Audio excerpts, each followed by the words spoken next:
Gracias al Señor un domingo más que nos permite hablar de su palabra y me ha dado este privilegio, ¿verdad?, de poder estar delante de ustedes.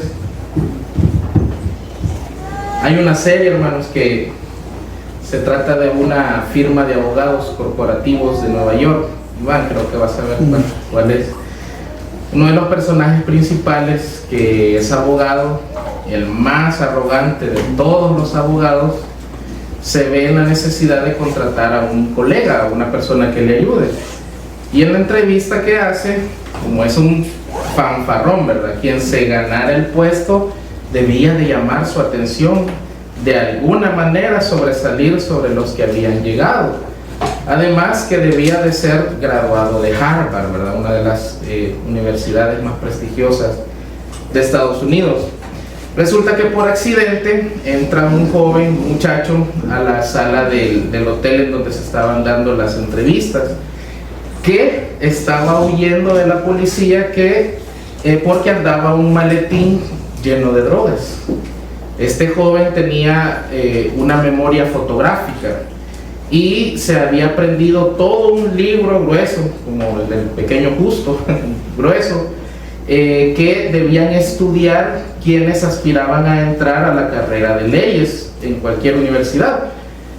Se lo había aprendido porque se hacía pasar por otros estudiantes que hacían la prueba y les cobraba por ello. Entonces, prácticamente, hermanos, era un estafador. En la dichosa entrevista, el abogado le pregunta que por qué debía contratarlo, ¿verdad? En ese instante el joven se fija que tenía ese libro en el escritorio y le dice: hazme una pregunta de ese libro y te lo voy a citar de memoria. Dice, así fue como prácticamente contrató a ese fraude, ¿verdad? Todas las preguntas que le hacía las decía exactamente como estaba en ese dichoso libro. Entonces, casi toda la trama, hermanos, de la serie gira alrededor de mantener esa mentira oculta, ¿verdad? Pero cada vez se hacía más difícil y cada vez las consecuencias iban a ser peores. Al final de cuentas terminó en la cárcel y una gran situación, ¿verdad? Entonces, lo irónico, hermanos, de esta serie es que los abogados tienen el poder legal para actuar en representación de otra persona. Tienen la responsabilidad legal de mostrar hechos. Pero este joven, prácticamente su carrera, su trabajo, todo lo que él era, prácticamente se basaba en una mentira. Y hermanos, los notarios de nuestro país tienen la potestad legal de dar fe de lo que usted le está diciendo. Lastimosamente, hermanos, las personas más deshonestas, las personas más mentirosas y tramposas que he conocido por el ámbito en que trabajaba antes, han sido notarios. Y como hijos de Dios, hermanos, estamos en la obligación de cumplir el mandato de no mentir, de no dar falso testimonio. Y a veces es uno de los mandatos que no le damos la importancia que tiene. ¿Cuál es la importancia que el Señor le da a nuestra manera de hablar? ¿Cuál es la importancia que el Señor le da a nuestro testimonio, a nuestras palabras? Para ello, entonces, vamos a la carta de Santiago. Santiago capítulo 5, versículo 12. Santiago capítulo 5, versículo 12. Vamos a estudiar un tan solo versículo, así que vamos a empezar a almorzar temprano. Santiago capítulo 12, versículo 5. Dice el Señor en su palabra: pero sobre todo, hermanos míos, no juréis ni por el cielo, ni por la tierra, ni por ningún otro juramento, sino que vuestro sí sea sí y vuestro no sea no, para que no caigas en condenación. Voy a leer la otra versión para que lo vayan comparando. Dice: y sobre todo, hermanos míos, no juren, ni por el cielo, ni por la tierra, ni con ningún otro juramento. Antes bien, sea el sí de ustedes sí, y su no, no, para que no caigan bajo juicio. Oremos. Padre eterno que estás en el cielo, Señor, te damos gracias, Padre, porque nos permite, Señor, tener esta hermosa iglesia donde podemos venir a aprender más de tu palabra, Padre. Gracias te damos, Señor, por la oportunidad que nos da, Señor, de poder conocerte más a través de tu palabra, Padre. Ayúdanos, Señor, a que nuestra mente esté en sintonía, Señor, con lo que tú deseas enseñarnos, Señor, que sea tu Espíritu Santo también dándonos entendimiento para comprender, Padre, pero más que todo, Padre, dándonos convicción de pecado en nuestro corazón, Señor, y que podamos venir en arrepentimiento, Señor, delante de ti. Te pedimos, Señor, que perdones nuestros pecados, Señor, perdona nuestras ofensas y ayúdanos, Señor, a poder estar delante de ti, Señor, con un corazón dispuesto a aprender lo que tú deseas, Padre. En el nombre de Jesús te lo pedimos, amén y amén.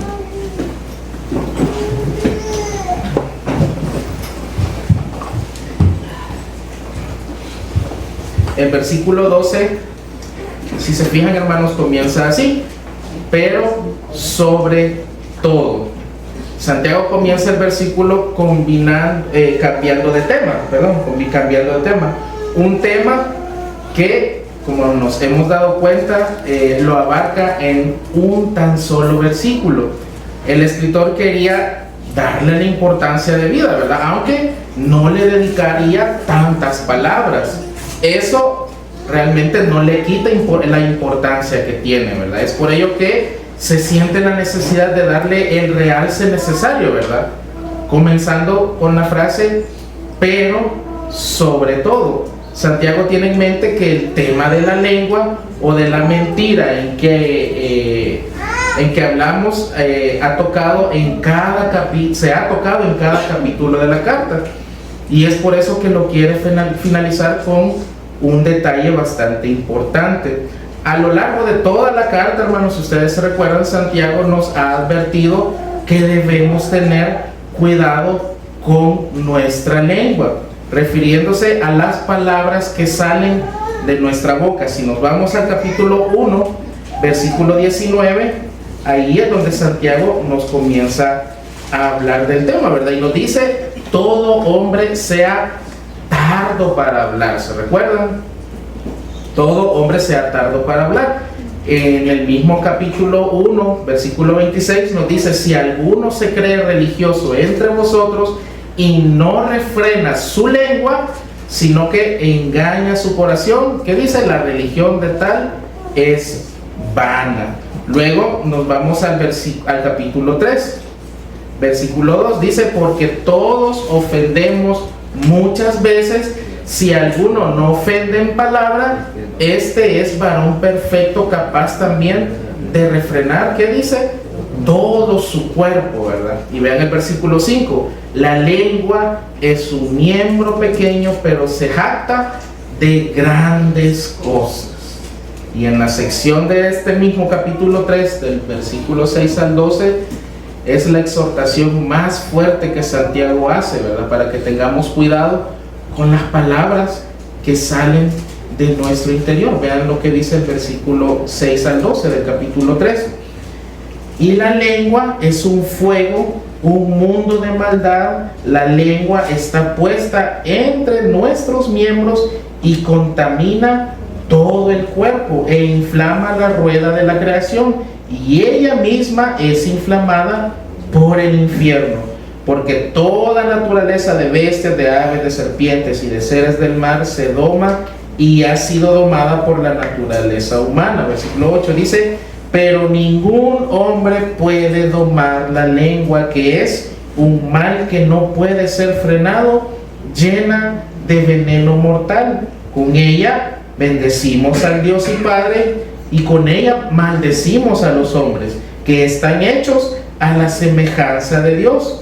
Vean el 10: de una misma boca proceden bendición y maldición. Hermanos míos, ¿qué dice? Esto no debe ser así. ¿Acaso alguna fuente hecha por una misma abertura, agua dulce y amarga? Hermanos míos, ¿puede acaso la higuera producir aceitunas o la vid higos? Así también ninguna fuente puede dar agua salada y dulce. Y termina o continúa Santiago en el capítulo 4, en el versículo 11. Finalmente dice: no murmuréis los unos de los otros. Como hemos visto entonces, una de las maneras en que Santiago nos ha demostrado si tenemos una fe genuina, si verdaderamente somos hijos de Dios, es a través de examinar las palabras que salen de nuestra boca. Hermanos, ¿cuál es la manera en que usted utiliza sus palabras? Primero, Santiago nos demuestra que un creyente es tardo para hablar. Un creyente es tardo para hablar. ¿Piensa usted lo que dirá antes de decirlo, hermanos? ¿O solo lo sacamos? Segundo, Santiago nos dice que un cristiano genuino sabe refrenar la lengua, ¿verdad? Tercero, un creyente genuino es consciente del poder que tienen sus palabras, ¿verdad? Que es capaz de hacer todo un fuego, ¿verdad? Y no me refiero, hermanos, a que sus palabras tienen poder en el sentido de que usted puede decretar y puede decir y sus palabras tienen poder. No, hermano, eso es charlatanería. Pero sí, hermanos, sus palabras tienen poder para destruir. Tienen el poder para destruir a una persona, ¿verdad? Y por último, un verdadero creyente no murmura a espaldas de su prójimo. Eso es lo que Santiago nos ha enseñado acerca de nuestras palabras.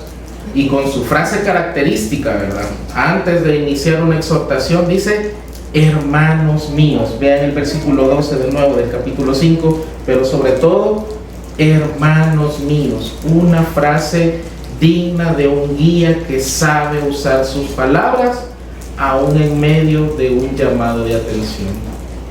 Así llegamos al capítulo 5, por lo que esta mañana vamos a ver el mandato de no jurar, que nos ayudará a guardar la credibilidad de nuestras palabras. El mandato de no jurar, que nos ayudará a guardar la credibilidad de nuestras palabras. En primer lugar, vamos a ver el mandato. En segundo lugar, vamos a ver el ejemplo.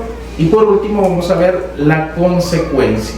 El mandato, el ejemplo y la consecuencia. Comencemos con el primero. Dice: el mandato. ¿Cuál es el mandato después de hermanos míos? ¿Qué dice? No juréis. No juren. En el mundo antiguo, hermanos, era muy común que se jurara por los dioses. Se creía que los juramentos eran invocados como testigos.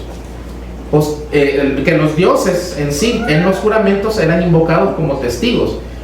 Luego se comenzó a contemplar a la monarquía como divinidad, así que también se comenzó a jurar por los reyes, y de ahí provienen los juramentos comunes, ¿verdad? En la vida pública, ¿verdad? Ahora se usa legalmente para tomar como verdadero lo que testifica un testigo en un tribunal, ¿verdad? ¿Se han visto que hasta lo hacen poner la mano en una Biblia y le dicen: jura ante Dios que todo lo que va a decir es la verdad y toda la verdad, ¿verdad? Sin embargo, hermanos, un creyente verdadero, alguien que profesa una fe genuina, una fe verdadera, debe siempre hablar la verdad.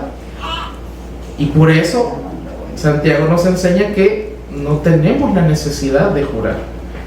No tenemos la necesidad de jurar. Y parece que Santiago está resumiendo lo que nuestro Señor Jesucristo exhortó en Mateo 5:33. Si quieren, no pierdan Santiago y vámonos a Mateo capítulo 5, versículo 33. Van a ver que hay un gran paralelismo y lo vamos a estar citando, ¿verdad? Con el versículo que estamos estudiando. Dice Mateo capítulo 5, versículo 33 al 37. Dice: además habéis oído que fue dicho a los antiguos: no perjurarás, sino cumplirás al Señor tus juramentos. ¿Se recuerdan el contexto, verdad? Jesús estaba en el Sermón del Monte y prácticamente estaba exhortando, ¿verdad?, la manera en cómo los judíos principalmente estaban malinterpretando la ley.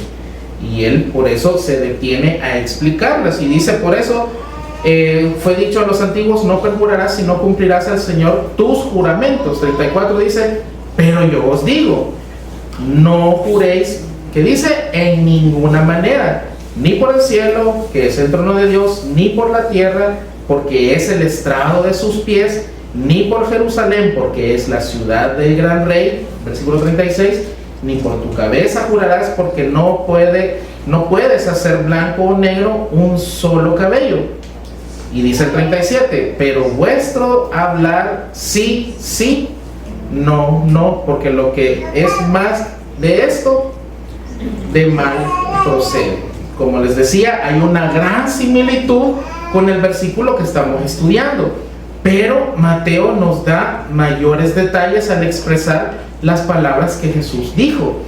En el contexto del Sermón del Monte, Cristo lo que está haciendo es aclarar algunas de las malas interpretaciones que se le estaba haciendo a la ley, ¿verdad?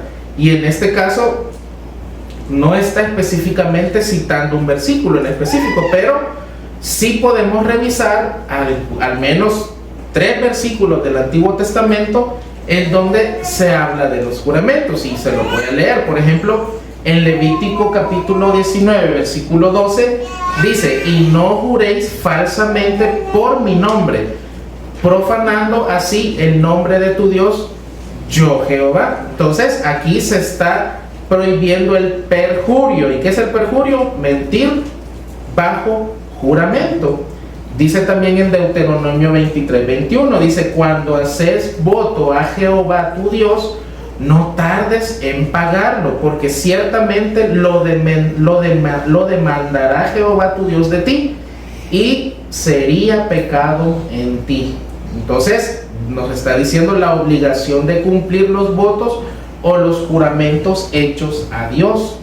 Y finalmente en Números 30:12 dice, cuando alguno hiciere voto a Jehová o hiciere juramento ligando su alma con obligación, no quebrantará su palabra, hará conforme a todo lo que salió de su boca. Entonces nuevamente nos están indicando el cumplimiento de los votos. Por tanto, hermanos, Jesús no está anulando la ley, ¿verdad? En Mateo, sino que en Mateo 5:33, sino que la intensifica y la lleva a su correcto significado, enseñando que la honestidad y la verdad deben ser parte de nuestra manera de vivir, haciendo que los juramentos sean innecesarios para validar nuestras palabras. Entonces veamos un par de ejemplos en la Biblia, hermanos, que nos relatan las personas que juraron. Por ejemplo, está Herodes el tetrarca. ¿Se acuerdan que Herodes quería matar a Juan el Bautista? Porque le hacía ver su pecado, ¿verdad? Pero temía que el pueblo convirtiera a Juan en un mártir. Entonces la excusa que encontró fue en su cumpleaños, ¿verdad? Su sobrina le hizo un juramento. En Mateo 14:7 dice, por lo cual le prometió con juramento darle todo lo que pidiese. Y adivinen qué fue lo que pidió: la cabeza de Herodes. Entonces, la cabeza de Juan el Bautista. Herodes entonces jura al estilo de un gobernante de ese tiempo, ¿verdad? Encuentra la excusa perfecta para hacer lo que pretendía en su corazón, y ese juramento, hermanos, sella el destino de Herodes, de Juan el Bautista, que lo estoy probando para que no se duerma. Entonces su sobrina le pidió la cabeza de Juan el Bautista. Si observamos el juramento que hizo Herodes, podremos notar que lo cumplió, ¿verdad? Pero lo cumplió. El problema es que el juramento que hizo lo utilizó para el mal. Veamos un segundo ejemplo, y lo vemos en Marcos capítulo 14, versículos 70 y 71. Aquí se relata la manera en que uno de los apóstoles no cumple este mandato, ¿verdad?, de jurar. El apóstol a quien Jesús le había advertido que lo negaría 3 veces. ¿Quién es? ¿Quién era? Pedro, ¿verdad? Y la tercera vez que niega a Jesús, lo hace de una manera muy cruel, ¿verdad? Marcos capítulo 14, versículos 70 y 71 dice, pero él negó otra vez, dice. Y poco después, los que estaban allí dijeron otra vez a Pedro, verdaderamente tú eres de ellos. ¿Por qué? Porque eres Galileo y tu manera de hablar es semejante a la de ellos. Y tristemente Pedro lo vuelve a negar en el versículo 31. Entonces él comenzó a maldecir y a jurar: no conozco a este hombre de quien habláis. Si se fijan, hermanos, Pedro a todas luces estaba mintiendo, ¿verdad? Se le notaba en su manera de hablar, posiblemente se le notaba también en su manera de vestir, porque le dijeron directamente, ¿verdad?, que era Galileo. Y aún así tuvo que usar un juramento para darle credibilidad a su mentira, para darle credibilidad a sus palabras. Entonces, si se fijan, hermanos, los 2 ejemplos, Herodes cumpliendo su juramento, aunque era un juramento cruel, pero en cierta manera era Herodes, ¿verdad? Pero aquí vemos a un apóstol, hermanos, a un apóstol que tuvo que jurar para que sus palabras fueran creíbles.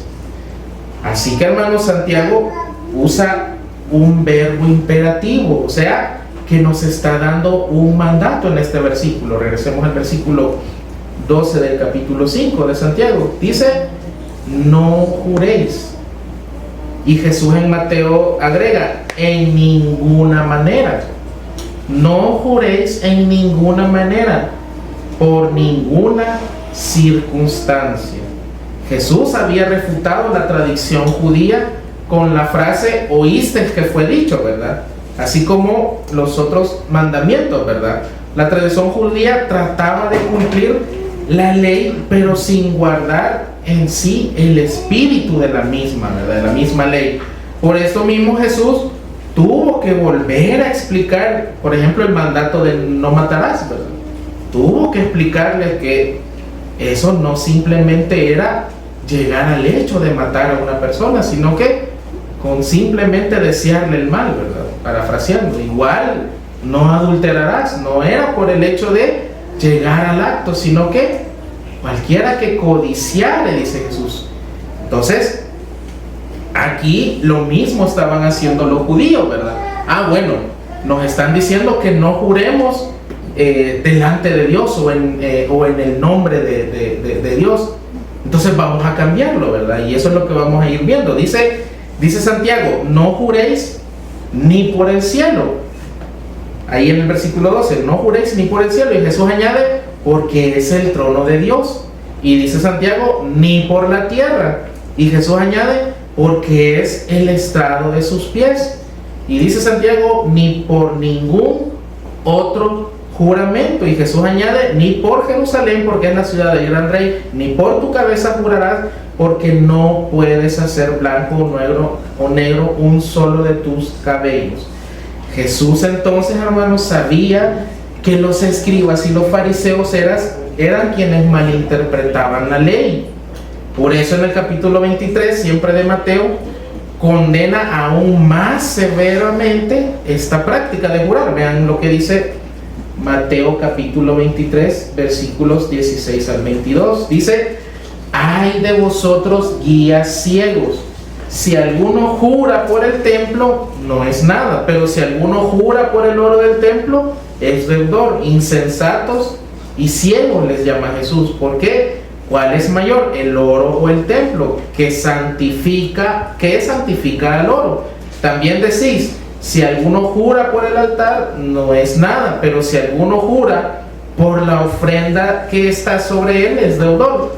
necios y ciegos, les vuelve a decir, ¿verdad? Porque ¿cuál es mayor, la ofrenda o el altar que santifica la ofrenda? Versículo 20, pues el que jura por el altar, jura por él y por todo lo que está sobre él, y el que jura por el templo, jura por él y por el que lo habita, y el que jura por el cielo, vuelve a decir aquí, ¿verdad? Jura por el trono de Dios y por aquel que está sentado en él. Entonces, al mencionar algunas de las formas en que juraban, Jesús nuevamente les enseña lo que realmente la ley les quería decir, ¿verdad? Y les hace ver el problema de la práctica de los juramentos. Entonces decían los judíos, nos están prohibiendo es jurar usando el nombre de Dios. Entonces voy a jurar por el cielo, entonces voy a jurar por la tierra, voy a jurar por tu cabeza, por mi cabeza, por un sinfín de cosas. Al cabo que si miento, entonces sigo cumpliendo la ley. ¿Por qué? Porque no estoy jurando en base al nombre de Dios. Imagínense cómo malinterpretaban la ley, y eso era lo que Jesús estaba haciendo en Mateo, ¿verdad? Y existe un debate, ¿verdad? Existe un debate si Santiago o Jesús prohibían jurar delante de Dios o usando el nombre de Dios. Y de ese debate es que algunas religiones prohíben a sus miembros presentarse ante el tribunal, ante un tribunal, y jurar usando el nombre de Dios. Tanto Mateo como Santiago, si ustedes se fijan o revisan los versículos, no dice explícitamente no jures usando el nombre de Dios. Sin embargo, el mandato es a evitar en nuestra vida cotidiana a dar el valor a nuestras palabras usando cualquier tipo de juramento. Entonces, por supuesto que si usted lo citan en un tribunal, hermanos, no, el hermano dijo que no teníamos que jurar, así que perdónenme, juez, entonces vamos a tener que irlo a visitar, ¿verdad? Para sacarlo, ver. No, hermanos, no es lo que se está enseñando aquí, sino que si usted se presenta ante esa situación, entonces usted no va a tener problema en jurar, porque va a poder decir la verdad, a jurar delante de Dios. Pero en sí la enseñanza, hermanos, es que en nuestra manera de hablar cotidiana, en nuestra forma de hablar diariamente, no deberíamos de tener la necesidad de darle credibilidad a nuestras palabras usando juramentos. Simplemente, como vamos a leer en segundo lugar, veremos el ejemplo, cómo debemos hablar, cómo debemos expresarnos. Entonces, si el mandato es que no debemos jurar, entonces, ¿cómo debe ser nuestro hablar? Por eso vamos a ver el ejemplo. Y dice, no juréis sino, o antes bien, sino que vuestro sí, ¿qué dice? Sea sí, y vuestro no, sea no. En la vida cotidiana, hermanos, en sus conversaciones normales, que su palabra sea suficiente para afirmar lo que tenga que decir, y lo que tenga que decir debe de tener congruencia con lo que hace, ¿verdad? Santiago en el capítulo 4, versículo 15, también ya nos recordó que somos seres finitos, ¿verdad? Que no tenemos el control casi que de nada, y mucho menos del futuro, ¿verdad? Es por eso que nuestros planes deben estar acompañados con una frase. ¿Se recuerdan cuál es la frase? Hermanos, si el Señor quiere, ¿verdad? Si el Señor quiere, haremos esto o lo otro. No debería de ser, hermanos, una simple manera de hablar, ¿verdad? Una simple muletilla. Sí, primero Dios, si el Señor quiere, ¿verdad? Si el Señor quiere. No, o sea, si el Señor quiere, haremos esto y lo otro. ¿Por qué? Porque estamos conscientes que nosotros no tenemos el control de las cosas. No podemos jurar o afirmar por algo que no ha pasado, por algo que está en el futuro, hermanos. No lo podemos hacer, pero sí podemos afirmar o negar algo que ya hicimos en el pasado, ¿verdad? Entonces tenemos que tener en cuenta la enseñanza, ¿verdad? Que Santiago nos dice, no tenemos el control del futuro. Por eso es que si el Señor quiere, haremos esto o lo otro, ¿verdad? No podemos, sí, te lo juro que voy a llegar a las 7 de la mañana, ¿verdad? Y va llegando a las 8:30. No tiene el control del futuro, ¿verdad? Si el Señor quiere, y primero Dios, me voy a levantar temprano, ¿verdad? Porque esa es una forma también de ahorrar nuestras palabras. Entonces vamos a ver 2 ejemplos de personas que en todos sus dichos, hermanos, en todos sus escritos, nunca tuvieron la necesidad de jurar, pero que sí tuvieron un gran impacto al hablar la verdad. Tenemos a Pablo, por ejemplo. Pablo evita los juramentos directos, pero llega un poquito cerca, ¿verdad? Cuando involucra como testigo a Dios en Romanos 1:9. ¿Se recuerdan lo que dice? Romanos 1:9. Si quieren, busquemos. Bueno, ahí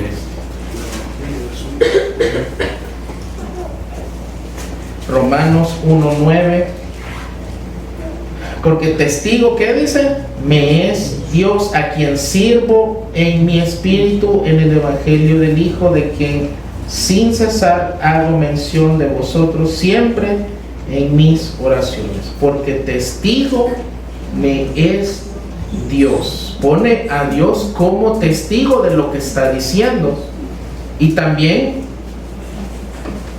apela a su propia conciencia, ¿verdad? También en 1 Corintios 15:31 habla acerca del juramento, ¿verdad? Por el orgullo que tengo respecto a ustedes. Pero si se fijan, hermanos, por el orgullo que tengo respecto a ustedes, es que está diciendo las cosas, pero nunca tuvo la necesidad de hacer un juramento por algo que estaba diciendo.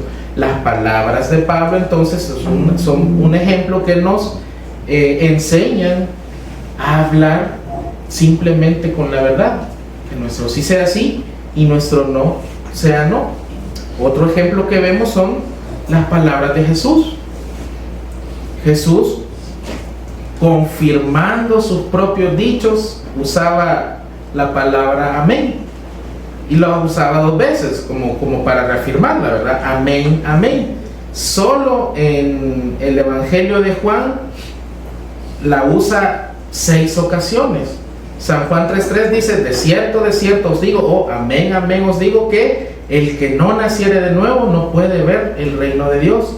San Juan 6:26 dice: de cierto os digo, que me buscáis, etcétera, ¿verdad? 53 dice: de cierto os digo, que si no coméis la carne del Hijo del Hombre y bebéis su sangre, no tenéis vida en vosotros. San Juan 8:51: de cierto os digo, que el que guarda mi palabra no verá muerte jamás. San Juan 10:1: de cierto os digo, el que no entra por la puerta en el redil de las ovejas.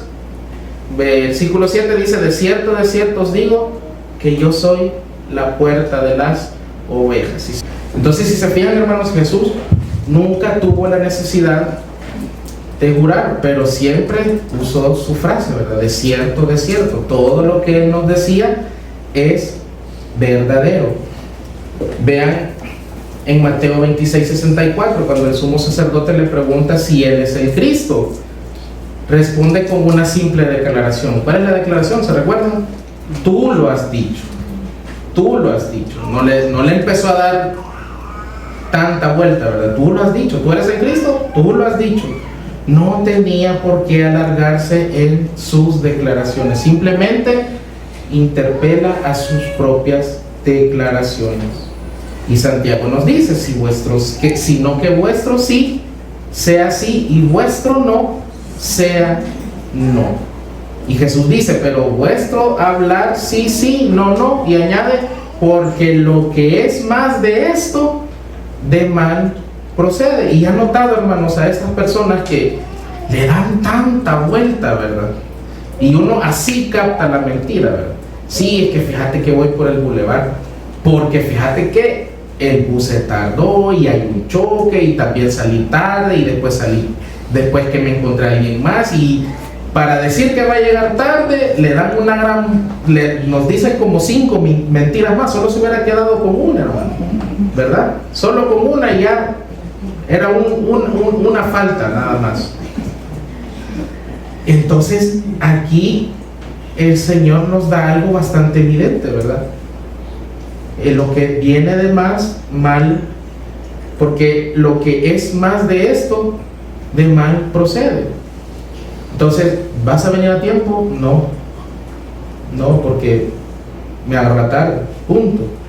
O no pasó a tiempo el bus. Ayer venía en bus, entonces tenía rato de no viajar en bus. Pero así, hermanos, así debe de ser nuestra manera de hablar. ¿Por qué? Porque así es como evitamos pecar aún más. Hermanos, nuestras palabras deberían tener el mismo peso que un documento legal. Y por increíble que parezca, hermanos, antes las personas vendían hasta terrenos con simplemente su palabra. Hoy tenemos un gran problema, ¿verdad? Porque solo de palabra ya nadie lo cree, ¿no? Pero antes solo de palabra o una promesa de venta no tenían que buscar a un notario para firmar, sino que simplemente con sus palabras. Y nosotros, hermanos, como hijos de Dios, debería de ser algo habitual en nuestra vida. El Señor nos manda a no jurar y nos ejemplifica cómo debemos actuar, con veracidad, diciendo sí o cuando es sí y no cuando es no. Y ahora veamos la consecuencia. La consecuencia es caer bajo juicio. ¿Cuál es la consecuencia de jurar y no cumplir nuestro juramento, hermanos? ¿Cuál es la consecuencia que nuestro hablar sea sí o no? Santiago nos dice, ¿para qué? Al final del versículo 12, ¿para qué no caigas en condenación? Para que no caigas en condenación. La consecuencia de no cumplir nuestros juramentos delante del Señor o usando el nombre del Señor, sin no hablar mentiras, es que caemos en condenación. La palabra condenación ya la había usado Santiago en el capítulo 2, versículo 13. Dice, porque juicio sin misericordia se hará con aquel que no hiciere misericordia, y la misericordia triunfa sobre el juicio. Esta palabra juicio es la misma que aquí la Reina Valera la traduce como condenación. Esta palabra tiene que ver con el juicio que un juez dictamina ante una persona que es encontrada culpable. Esto, hermanos, no quiere decir que el creyente nunca va a mentir, ¿verdad? Esto no quiere decir que el creyente nunca mienta, sino que, al igual que con todos los pecados, lucha diariamente por evitarlos. Su objetivo, entonces, es hablar la verdad, aunque eso implique una confesión de pecado, aunque eso implique meterse en problemas. La diferencia que Santiago hace acá es que un creyente genuino, un creyente verdadero, no se deleita en hablar mentiras. Y esto, hermanos, es típico de un salvadoreño, ¿verdad? Nuestra cultura nos lo enseña. Te creyeron una mentira, entonces so bueno, la hiciste, dice, con la S al final, la hiciste. Cuando no debería de ser nuestra cultura, ¿verdad? No deberíamos ser parte de esa cultura, sino que, a pesar de las consecuencias, hablar siempre la verdad. Los juramentos que se hacen usando el nombre de Dios, hermanos, ponen a ese ser superior como testigo y a la vez el juez que está en la potestad de juzgar si lo que estamos diciendo es verdad o no. Si llegamos a esas circunstancias de tener que jurar usando el nombre de Dios, como el ejemplo que le ponía, ¿verdad? En un tribunal, que sea entonces, hermanos, algo tan normal como nuestra manera cotidiana de hablar. Y, hermanos, a veces sentimos que hay pecados más escandalosos que otros, ¿verdad? El hecho que una persona quizás tenga algún vicio, o que una persona irrespete a su esposa, o alguien violento, cosas que nosotros podemos observar, ¿verdad? Son observables y tienen consecuencias también. Pero a veces la mentira creemos que no tiene consecuencias y creemos que simplemente es algo que está en nuestro interior y que nadie se va a dar cuenta. Pero hermanos, el Señor es omnisciente, el Señor lo sabe todo, el Señor sabe las cosas que hablamos en nuestro corazón, el Señor sabe las veces que pecamos con nuestra lengua al hablar mentiras. Entonces, vean finalmente, hermanos, en Hebreos 6:13. Vamos a Hebreos 6:13, que está delantito de... No, perdón, está cabal atrás de Santiago.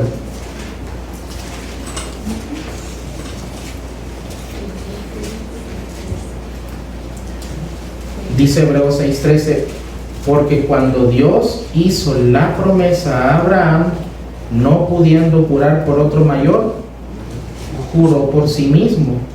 Hermanos, el Señor también ha hecho juramentos. Y vean lo que dice más adelante en el versículo 16. Porque los hombres ciertamente juran por uno mayor que ellos.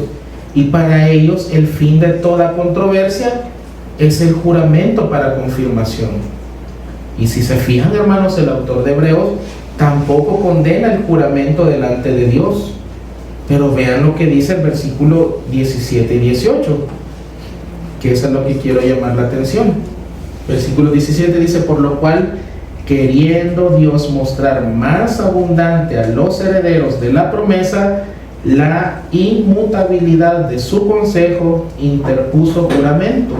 Y dice el 18, para que por dos cosas inmutables, o sea, dos cosas que nunca van a cambiar, que no cambien, en las cuales es imposible que Dios mienta. Es imposible que Dios mienta. Tengamos un fortísimo consuelo los que hemos acudido para asirnos de la esperanza puesta delante de nosotros.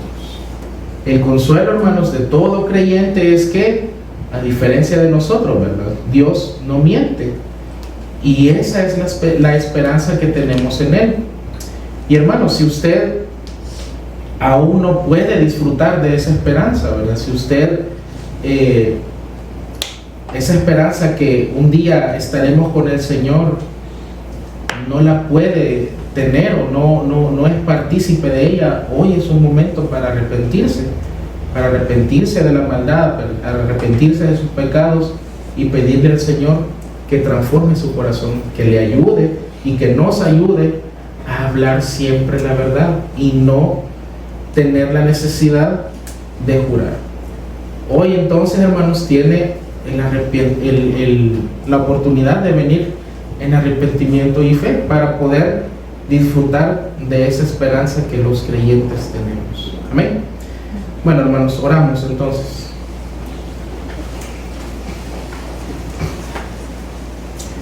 Padre eterno que estás en los cielos, gracias te damos, Señor, por esta mañana, Padre. Gracias te damos por esta bendita iglesia. Te damos gracias por tu palabra, Señor, porque sabemos que cada vez, Señor, tú la usas para confrontarnos, Señor, y lo haces de una manera amorosa, Padre. Ayúdanos, Señor, a poder cumplir este mandato, Padre, que nuestras palabras tengan la misma credibilidad como si estuviéramos jurando delante de ti, Padre. Ayúdanos, Señor, a poder tener esa conciencia, Señor, de agradarte a través de nuestras palabras y que nuestras palabras sean congruentes con nuestros hechos. Ayúdanos, Señor, a poder hablar en amor, Señor, a poder exhortar en amor, Padre, y principalmente, Padre, a hablar siempre la verdad. Gracias te damos, Señor, por los líderes, Señor, te damos gracias por los pastores, Padre. Ayúdanos a poder continuar con la liturgia, Señor, y que sea de bendición, Señor, poder conmemorar, Señor, la muerte y resurrección de tu Hijo. Te damos gracias, Padre, en el nombre de Jesús. Amén.